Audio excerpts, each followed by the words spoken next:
Welcome back, everyone. Today, we begin a long and dramatic journey where tears of sorrow transform into extraordinary resilience.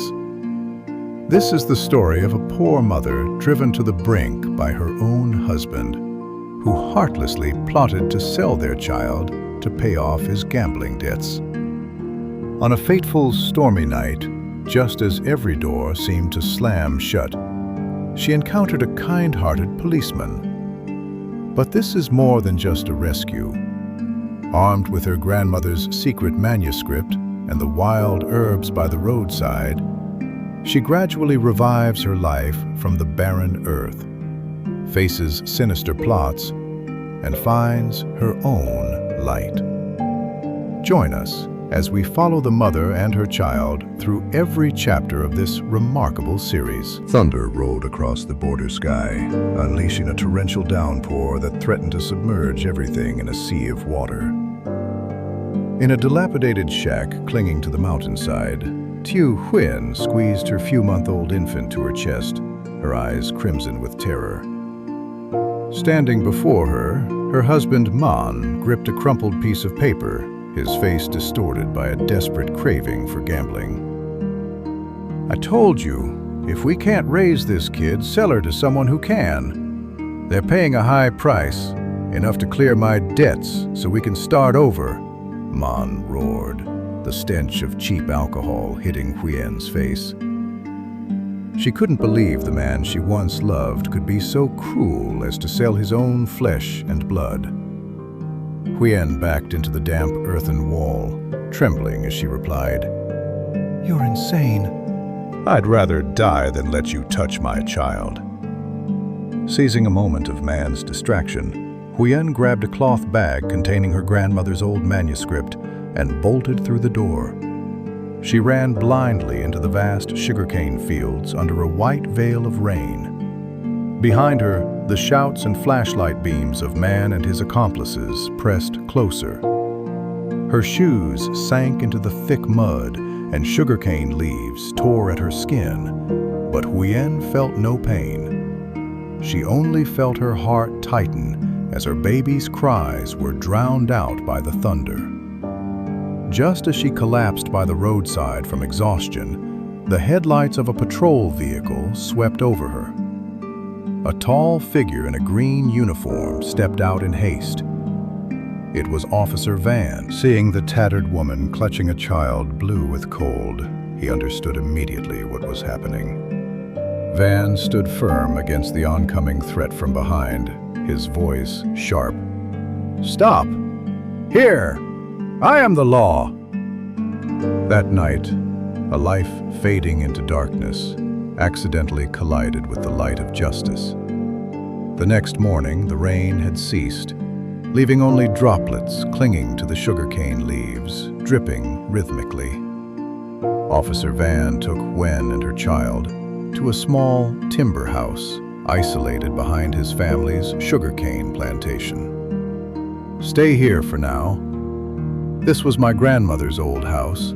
Few people come by, so your ex-husband won't easily find you," Van said, his voice deep and steady. He left some food and a kerosene lamp before rushing back to his unit to complete the report on last night's pursuit. Tieu Hue looked around the dust-covered house. The scent of decaying wood mingled with the sweet aroma of sugarcane drifting in from the fields, creating a feeling that was both alien and peaceful. She laid little Phuc An down to sleep soundly on a wooden bed, then tremblingly opened her cloth bag to retrieve her grandmother's manuscript. The notebook was frayed and the pages yellowed, but the handwritten entries about medicinal herbs remained clear.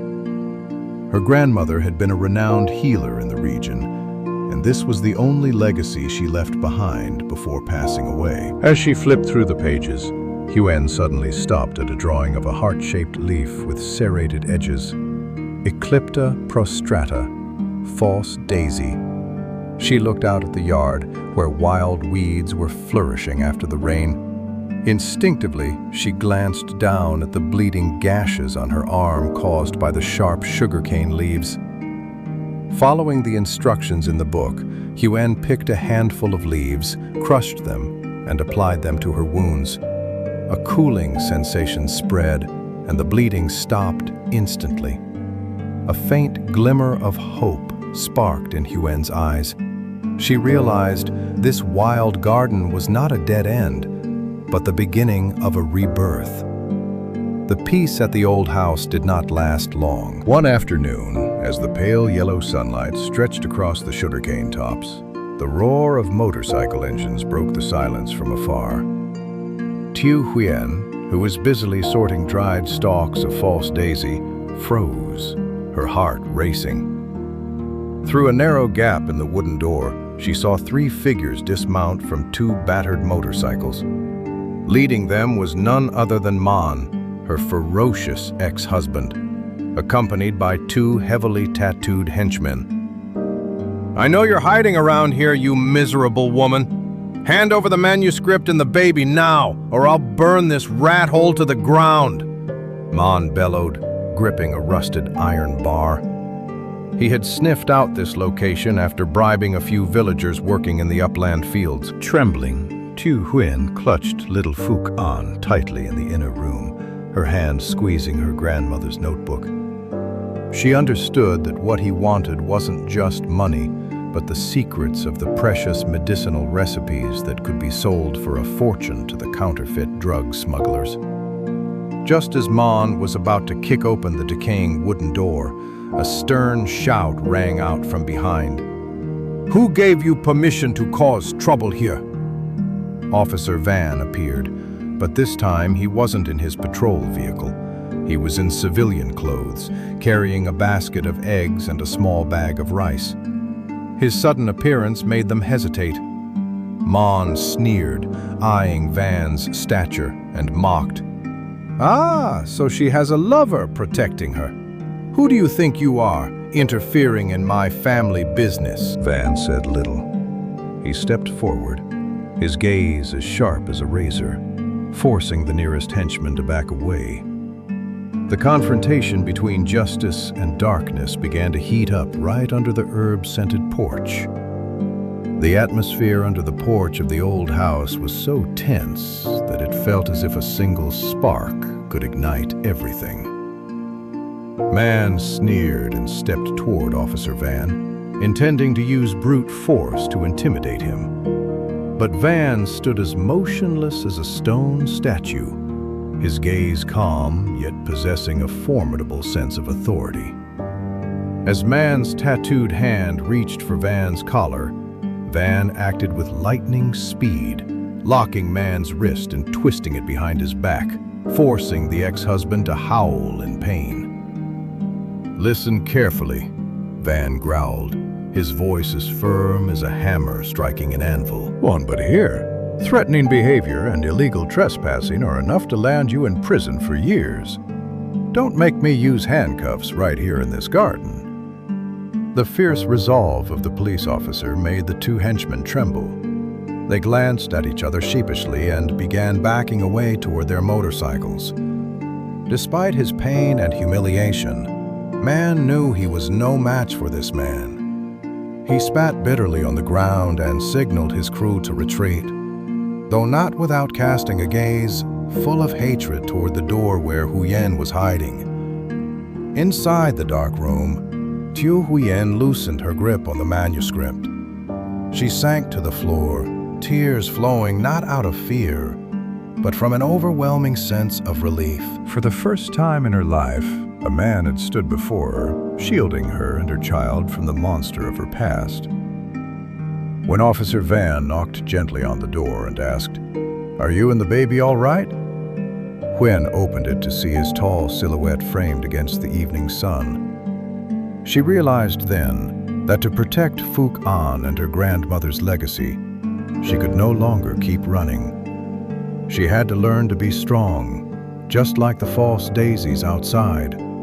The more they are trampled, the greener they grow. After the turmoil caused by her ex-husband, the small house under the sugarcane ridge regained its silence. But within Tieu Hue, a flame of determination had been ignited.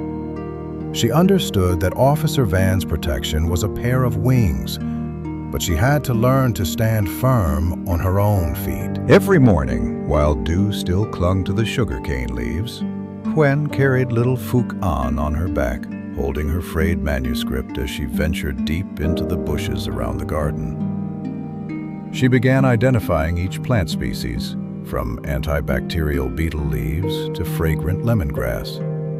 Following her grandmother's recipes, Huen lit a wood fire and used old clay pots for distillation. She meticulously washed every branch, kept the fire simmering low, and waited patiently. The pungent aroma of lemongrass essential oil began to spread, filling the small kitchen that previously only smelled of mold. When the first drop of essential oil, clear as crystal, fell into a small glass jar, Huen burst into tears. It was not just a remedy. It was the first fruit of her independence. Tieu Hue's transformation did not escape Officer Van's notice. Each time he visited, he saw less melancholy in her, replaced by a vibrant busyness. He helped her build small wooden shelves to display the jars of fragrant waters and herbal ointments. "You have very skillful hands. These things will surely help many people," Van encouraged. Huen smiled, a genuine smile after so many dark days. However, she did not know that the sweet fragrance emanating from her small kitchen was unintentionally guiding new dangers lurking in the shadows.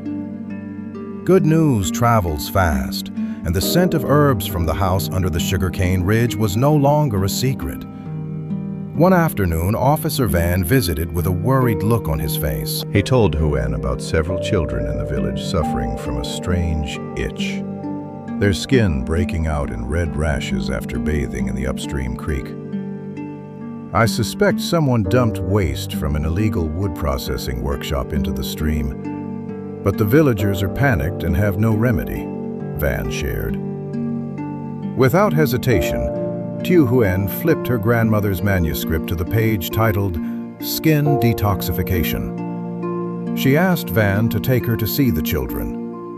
With a mother's tenderness and solid medicinal knowledge, she combined sour starfruit leaves, honeysuckle, and a bit of her self-distilled cajeput oil to prepare medicinal baths for them. Miraculously, after just 2 days, the rashes faded, and laughter returned to the small hamlet. The villagers, who were once suspicious of the strange woman, began to look at her with eyes full of gratitude. This event not only helped Huen gain the people's trust, but also provided Officer Van with clues to take down the illegal workshop. He realized that the herbs in Huyen's hands had the power to soothe the people's hearts more than dry administrative orders. That night, under the pale moonlight filtering through the sugarcane leaves, Van sat on the porch, watching Huen lull her child to sleep. A warm sense of family crept into the heart of the soldier who was only used to guns and court sentences. However, this accidental fame also officially placed Tieu Hue in the sights of counterfeit drug smugglers, those who viewed her knowledge as an obstacle to their profits. Rumors of the strange woman living in the family's old house finally reached the ears of Mrs. Phuong, Officer Van's mother. She was a traditional, strict woman who took great pride in her family's reputation, especially since her son was a promising police officer. Early that morning, while mist still shrouded the sugarcane ridge, Mrs. Phuong appeared with a cold face, her sharp eyes piercing through Tieu Hue, who was busily pounding herbs on the porch. "Who are you to move in here without permission? My son is kind-hearted, so you must have deceived him, haven't you?" Mrs. Phuong spoke, her voice as sharp as a knife. Tieu Hue was stunned. She hurriedly stood up, awkwardly trying to explain her situation.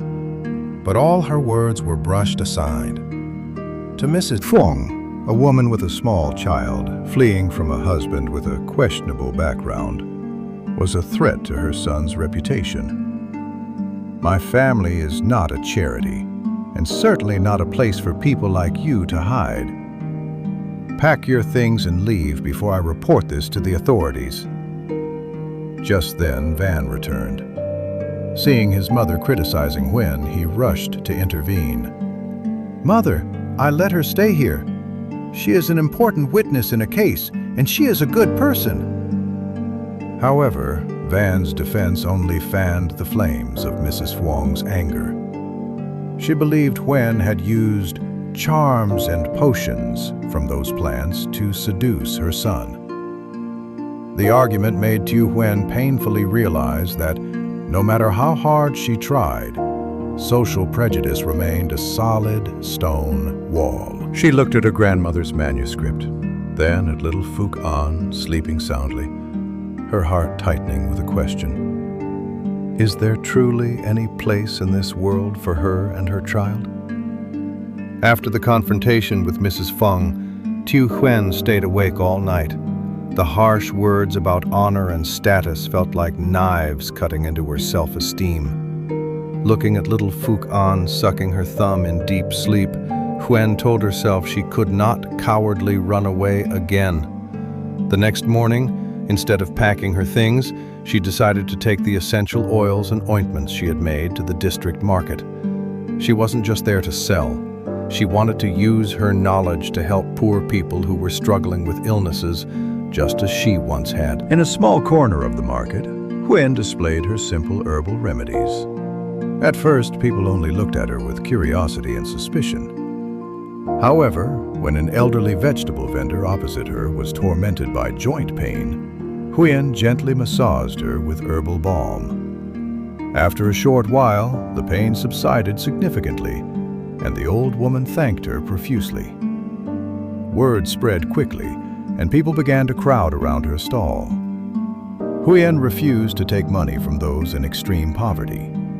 She only hoped to be recognized as a useful member of society, not a fraud, as Mrs. Huang had claimed.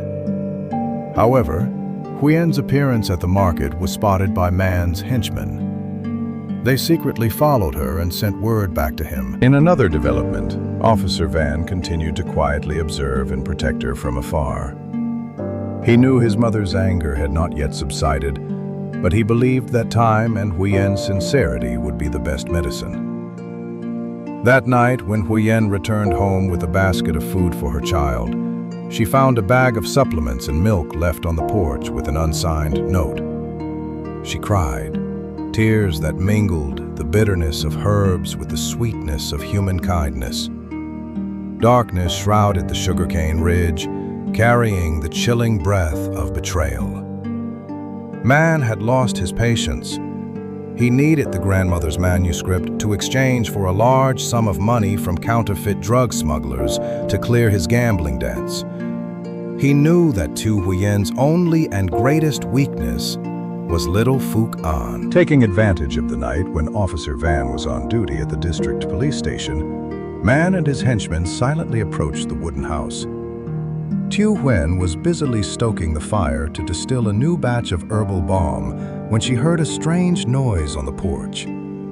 Before she could react, the wooden door burst open. One of Man's thugs rushed in to restrain her, while Man snatched up little Phuc An, who was sleeping soundly on the wooden bed.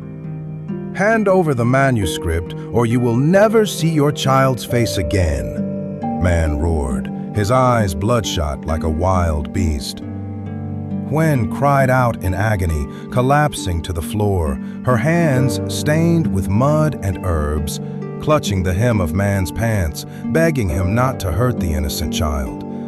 But Man had lost all humanity. He shoved Huen aside and quickly retreated into the murky night of the sugarcane forest. In the midst of her desperate frenzy, Huen suddenly remembered the whistle Officer Van had given her for emergencies. The whistle's shrill sound tore through the silence, echoing far down the trail where Officer Van was patrolling nearby. The soldier's heart tightened upon hearing the distress signal. He immediately revved the engine, and his motorcycle shot like an arrow through the wind toward the sugarcane ridge. The life and death pursuit to save a tiny life had officially begun.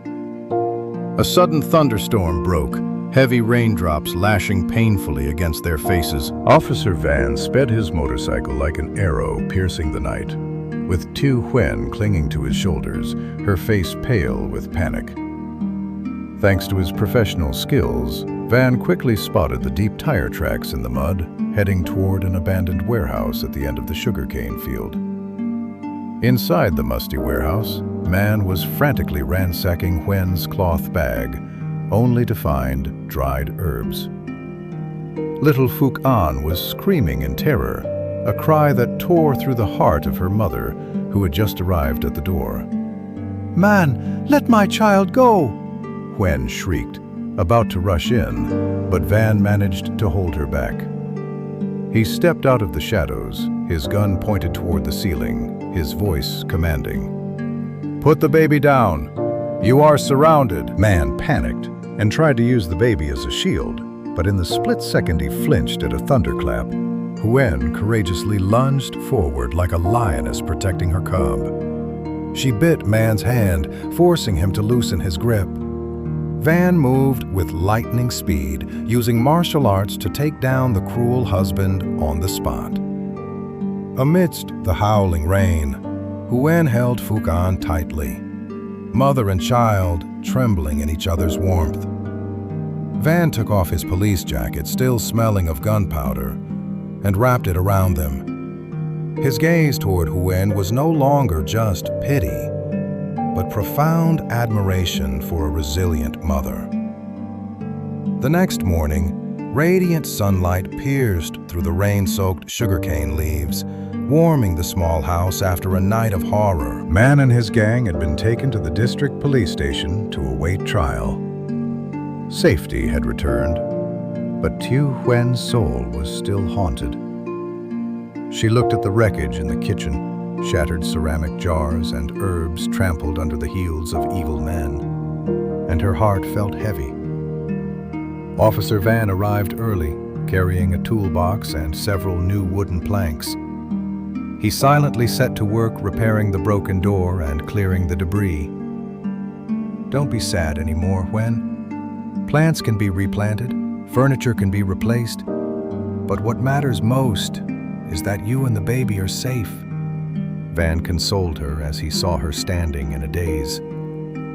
Huen looked at him, the man who had risked his life to save her in the dark, and an indescribable emotion welled up inside her. She decided not to let fear defeat her any longer. Instead of weeping, Huen began to restore the garden alongside Van. She meticulously gathered the remaining seeds and turned over the damp soil to sow new green sprouts. This time, Van did more than just provide labor. He brought good news. "My unit leaders heard about how you used herbs to help the villagers. They are considering supporting you in building a model medicinal herb garden." Huen's eyes lit up. Amidst the fragments of the old days, a stronger life was emerging, promising a future of not just survival, but brilliant growth. After the failed kidnapping, Mrs. Fong, Van's mother, started to feel a shift in her heart. Though she maintained her cold exterior, she could not deny Tieu Hue's courage in facing her vicious husband to protect her child. One afternoon, Mrs. Fong stood at a distance, quietly watching Huen teach a few local women how to extract pomelo blossom water for hair care. Huen's meticulousness and the passion in her eyes reminded Mrs. Fong of her own youth. Crisis struck when Mrs. Fong suddenly suffered a sharp chest pain while visiting the sugarcane fields. She collapsed in the middle of the deserted field. Fortunately, Huen, who was nearby gathering herbs, discovered her in time. Without a second thought about the harsh words the older woman had once thrown at her, Huen quickly applied knowledge from her manuscript, performing acupressure and giving her a rare herb to stabilize her heart, which she always carried with her. When Van rushed to the scene, he saw his mother leaning her head on Huen's shoulder, her breathing slowly returning to normal. Mrs. Fong's trembling hand, gripping Huen's upon waking up, replaced 1,000 apologies.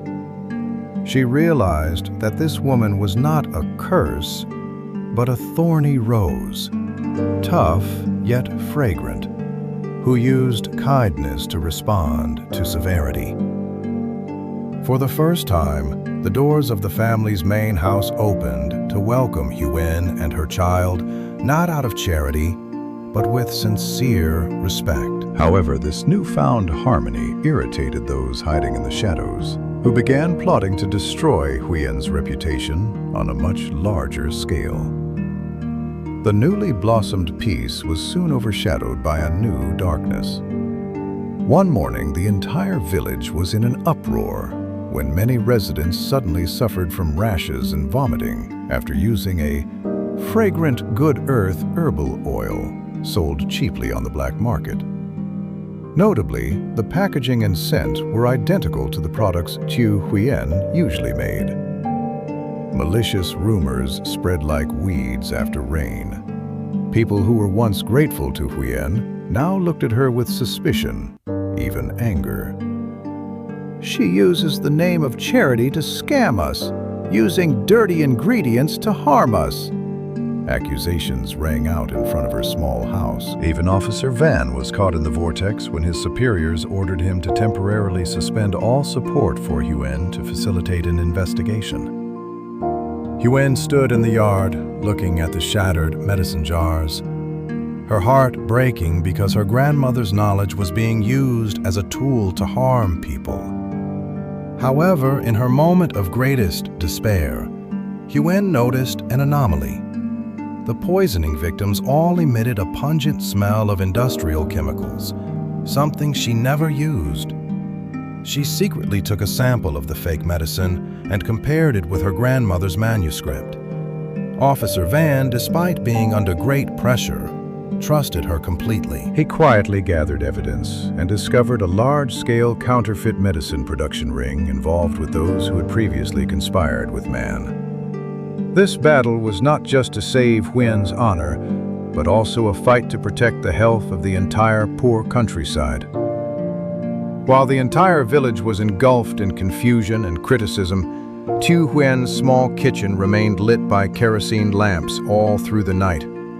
Officer Van had secretly brought back samples from the most severely poisoned victims. Huen meticulously used traditional toxicology methods combined with sharp observation. She noticed that the precipitate in the fake medicine was not spoiled herbs, but low-dose arsenic mixed with industrial fragrance chemicals. They don't just want to counterfeit my medicine. They want to turn me into a murderer, Huen exclaimed, her voice trembling as she saw the chemical reaction on a silver needle. Officer Van gripped her hand, his gaze steady. Huen, you must focus. Does your grandmother's manuscript have a way to neutralize this? Huen flipped through the frayed pages, stopping at a remedy titled the Heat-Clearing Detox Decoction. She began stoking the fire, combining mung beans, licorice, and a specific root that grew deep in the sugarcane fields to create an emergency detox tea. All night long, Van and Huen stayed by the simmering pot. By dawn, the first batch of medicine was ready. Van took the remedy to the local clinic where victims were in agony. At first, the families turned them away, but under the soldiers' guarantee of honor, they agreed to let their loved ones try it. Miraculously, after just a few hours, the vomiting stopped and the patients' complexions gradually regained color. The truth began to emerge. Tieu Hue was not the harbinger of disaster, but their only savior in this time of crisis. The miraculous recovery of the villagers shattered the malicious rumors, but Officer Van knew that unless the mastermind was caught, Tieu Hue would never truly find peace. Following clues about the supply of low-dose arsenic and cheap plastic bottles, Van and his team launched a secret raid on a disguised fertilizer factory on the outskirts of the district. There, he not only found thousands of counterfeit medicine jars labeled Fragrant Good Earth, but also captured a familiar face, Man's distant cousin, Loy. Loy confessed that he had conspired with a smuggled medicinal herb dealer to take revenge on Van and seize Huyen's manuscript.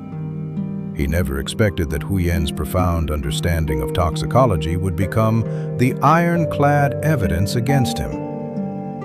As Loy was escorted through the village, the residents were shocked to realize they had almost falsely accused a good person. They flocked to the small house under the sugarcane ridge, not to shout insults, but to bring baskets of sweet potatoes, bunches of bananas, and their most sincere apologies to Huyen and her child. Mrs. Fong, Van's mother, was the last to arrive. She squeezed Huyen's herb-scented hands, her eyes brimming with tears. "You saved me, and now you have saved the whole village. I am truly ashamed of my prejudices." In that emotional moment, Van stood by, smiling at the woman he loved, who had finally found the recognition she deserved. However, Loy's failure was only the beginning of a larger conflict, as the true figure behind the illicit drug dealer remained a dangerous unknown. The engine of the patrol car hummed steadily, a stark contrast to the chaotic rhythm of the storm outside. Inside the cabin, the air was warm, smelling faintly of old upholstery and the sharp, clean scent of rain-soaked pine. Officer Van kept his eyes on the muddy road ahead, but his presence felt like an unshakable fortress surrounding Tieu Hue and her child. Huen looked down at her baby, who had finally fallen into a deep, peaceful sleep, unaware of the monster they had just escaped. She reached into her tattered cloth bag, her fingers brushing against the rough edges of her grandmother's manuscript. For the first time in years, the weight in her chest, that heavy stone of fear, began to lift. "You're safe now," Van said softly, his voice cutting through the hum of the heater. "The law doesn't just punish the wicked, it shields the innocent. In this valley, as long as I wear this uniform, no one will tear a mother from her child again." Huen looked out the window. Through the receding clouds, a single pale star struggled to shine. She knew the road ahead would be long, and the shadows of her past might still linger in the mountain mist. But as she gripped the legacy of her ancestors in one hand and her daughter's tiny fingers in the other, she realized that the bloody rainy night hadn't broken her. It had forged her. The rain stopped. The first light of dawn began to bleed through the horizon, turning the sugarcane fields into a sea of silver. Tieu Hue closed her eyes and took a breath of the fresh, earthy air. She was no longer a victim running from the dark. She was a woman walking toward the light.